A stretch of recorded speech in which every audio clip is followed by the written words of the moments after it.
আগামীকাল পহেলা মে দিবস উদযাপন উপলক্ষে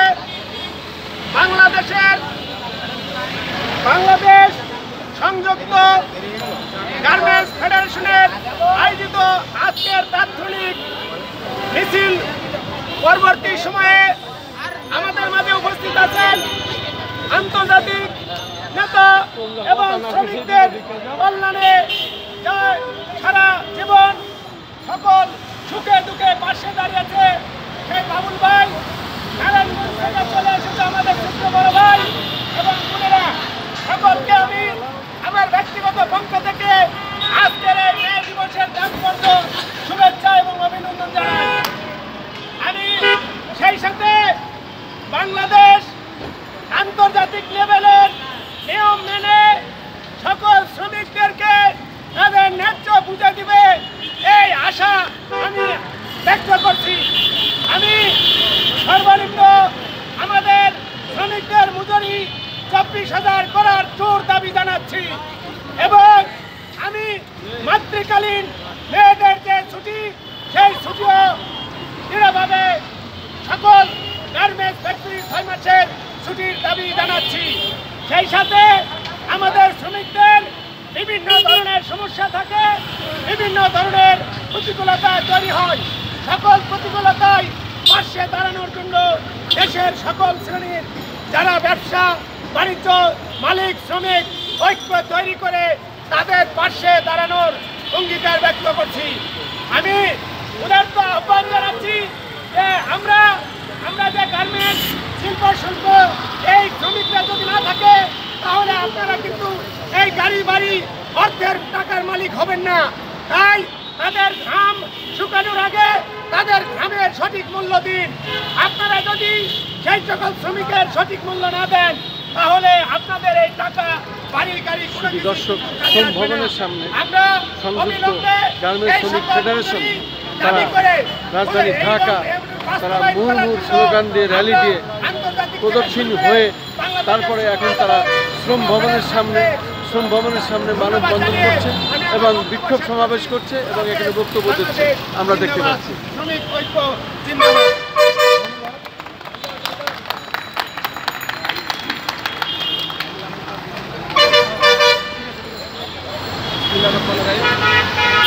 আমাদের কিছু অল্প সময়ের মধ্যে যেই র্যালিটা আমরা করলাম, এই র্যালির আজকের প্রধান অতিথি বাংলাদেশ সংযুক্ত গার্মেন্টস শ্রমিক ফেডারেশনের কেন্দ্রীয় কমিটির সাধারণ সম্পাদক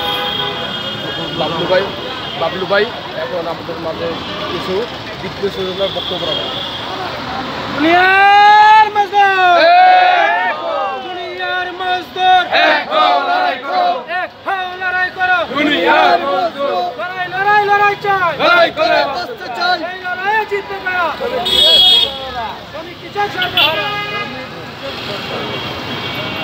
সম্মানিত আজকে মহান মে দিবসে বাংলাদেশ সংযুক্ত গার্মেন্টস কর্তৃক আয়োজিত রেলীয় সমাবেশে সম্মানিত সভাপতি আক্তার হোসেন উপস্থিত আছেন আমার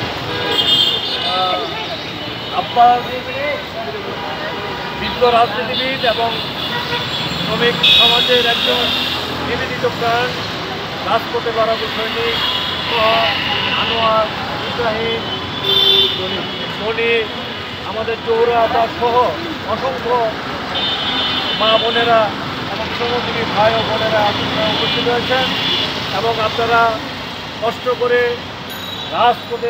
ঢাকা রাজপথের বিভিন্ন সড়কগুলি আপনারা রেলের মাধ্যমে প্রদক্ষিণ করে আজকে শ্রমভবনের সামনে আপনারা সমবেত হয়েছেন। এই সংক্ষিপ্ত পথসভায় আমি আপনাদের শুধু এইটুকুই বলতে চাই, মে দিবস যে কারণে উৎপত্তি হয়েছে সেটা একটি ঐতিহাসিক ঘটনা। সেই ঘটনাটা হচ্ছে শ্রমিকদের উপর যখন জুলুম নির্যাতন এবং শৃঙ্খল করিয়ে মানুষদেরকে শ্রমিকদেরকে কাজ করাতে বাধ্য করেছে, তখন শ্রমজীবী মানুষেরা শ্রমিকরা ওই যুক্তরাজ্যের শিকাগো শহরে আপনি একটি আন্দোলন করে তুলেছিল। আন্দোলনের ফলে ওই মালিক এবং সরকারের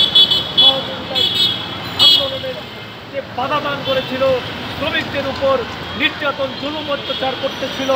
তার ফলে অসংখ্য শ্রমিক সেদিন নিহত হয়েছিল, রক্ত দিয়েছিল, আহত হয়েছিল। তারপরেও কোনো শ্রমিক এবং আমার এই শ্রমজীবী ভাইরা শ্রমিকরা সেদিন আন্দোলন থেকে পিছপা হয়ে যায়নি। সেই আন্দোলনের শত বাধার মতো জীবন দিয়ে তাদের যে মৌলিক দাবি ছিল 8 ঘন্টা কাজ, 8 ঘন্টা বিনোদন এবং 8 ঘন্টা বিশ্রাম, এই দাবি নিয়ে যারা তখন যে কাজ করতেছিল, আন্দোলন করতেছিল, সেদিন সরকার এবং মালিক তাদের সেই দাবির মুখে, আন্দোলনের মুখে মেনে নিতে বাধ্য হয়েছিল। বাধ্য হয়ে তারা সেদিন তাদের শ্রমিকদের দাবি মেনে নিয়েছিল। আজকে সেদিন থেকেই মে দিবস উদযাপন হতে যাচ্ছে এবং পরবর্তী সময়ে সারা বিশ্বব্যাপী একটি আন্তর্জাতিক শ্রমিক দিবস হিসেবে আমরা পালন করে আসছি এবং স্বীকৃত হয়েছে। অন্যরা আমার শ্রমজীবী ভাই ও বোনেরা আমার, আপনাদের প্রতি একটি বিনীত অনুরোধ, সেদিনের আন্দোলন থেকে ধারাবাহিকতায় এখন পর্যন্ত আমাদের আন্দোলন থেমে নেই, আগামী দিনেও আন্দোলন থেমে নেই। কারণ আমাদের উপর বৈষম্য জুলুম নির্যাতন এখনো চলছে। আমাদের যে পরিমাণ কাজ করানো হয় তার ন্যায্য মজুরি দেওয়া হয় না। আমাদের যে কর্মক্ষেত্র রয়েছে সেখানে শোভনীয় কোনো আচরণ করা হয় না, অশোভনীয় আচরণ। এসব সহ অসংখ্য সমস্যা রয়েছে। এই অসংখ্য সমস্যাগুলা যতদিন পর্যন্ত সমাধান না হবে, যতদিন পর্যন্ত শ্রমজীবী মানুষদের প্রত্যেকটি মৌলিক অধিকার প্রতিষ্ঠিত না হবে, আর দাবি আদায় না হবে, ততদিন পর্যন্ত আমরা আমাদের দাবি অব্যাহত রাখবো, আন্দোলন অব্যাহত রাখবো। রাজপথ সংগ্রাম যে কোনোভাবে হোক,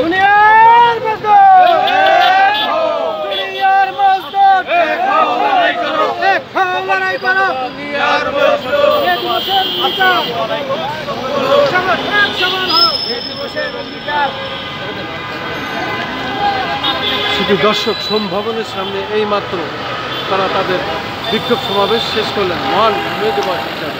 জনাব বজলুর রহমান বাবু সাহেব তার প্রধান অতিথি বক্তব্যের মাধ্যমে শেষ করলেন।